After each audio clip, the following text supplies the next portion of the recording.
5 अप्रैल 1988 को KU422 ने Bangkok के डॉन म्यूंग इंटरनेशनल एयरपोर्ट से 112 मुसाफिरों के साथ उड़ान भरी, जिसमें कुवैत के शाही ख़ानदान के 3 लोग भी शामिल थे।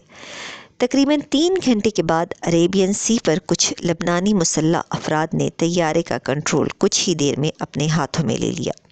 उन्होंने पायलट को ईरान जाने पर मजबूर किया, जहां इब्तदाई तौर पर हुकाम ने उतरने की इजाज़त देने से इनकार कर दिया था, लेकिन बाद में ईंधन के ख़त्म हो जाने की वजह से इजाज़त दे दी गई। बादअज़ां मशहद में उतरने के बाद हाईजैकरों ने 1983 में कुवैत में बम धमाकों में मुलव्वस होने के इल्ज़ाम में कुवैत के ज़ेर हिरासत 17 गोरीलों की रिहाई का मुतालबा किया।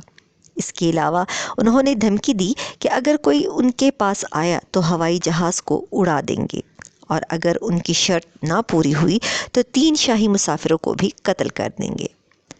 तकरीबन 6 या 7 हाईजैकर्स, जिनमें हसन इज़ुद्दीन, जिसने 1985 में भी TWA फ़्लाइट 847 को अगवा किया था, ईरानी सदर से मुज़ाकरात के बाद 25 यरग़माली रिहा कर दी। ताहम कुवैत और ईरान के दरमियान जारी खलीजी तनाज़े में कुवैत की जानिब से इराक की हिमायत की वजह से मज़ीद मुज़ाकरात नाकाम हो गए और ईरान में मज़ीद यरग़मालियों को रिहा ना किया गया। हाईजैकर्स ने खाली ईंधन के टैंकों के साथ टेक ऑफ की धमकी देकर और सिक्योरिटी एहलकारों पर गोली चलाकर हुक्काम को तैयारे में ईंधन भरने पर मजबूर किया।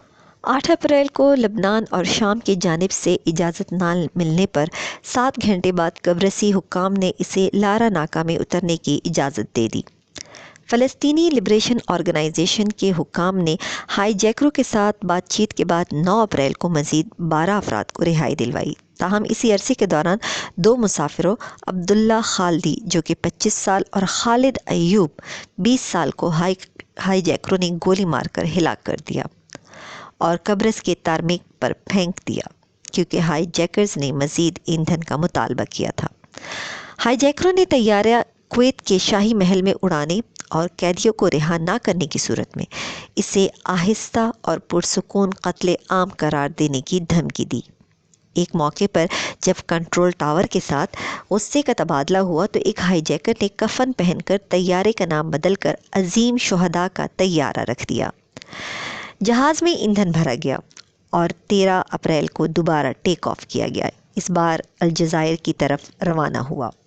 अलजायर पहुंचने के बाद हाईजैकरों ने वहां के हुकाम से मुज़ाकरात किए और इनके सामने ये शर्त रखी गई कि उन्हें यहाँ से बाहिफाजत निकलने की इजाज़त दी जाए। इस तरह से 20 अप्रैल को यरग़मालियों को रिहा कर दिया गया और हाईजैकरों को अलजायर छोड़ने की इजाज़त दे दी गई।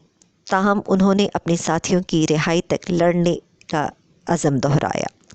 हाईजैकर्स को नामालूम मकाम पर पहुंचा दिया गया और इस तरह 16 दिन तक जारी रहने वाला ये बहरान दुनिया की तवील तरीन स्काई हाईजैकिंग में से एक बन गया।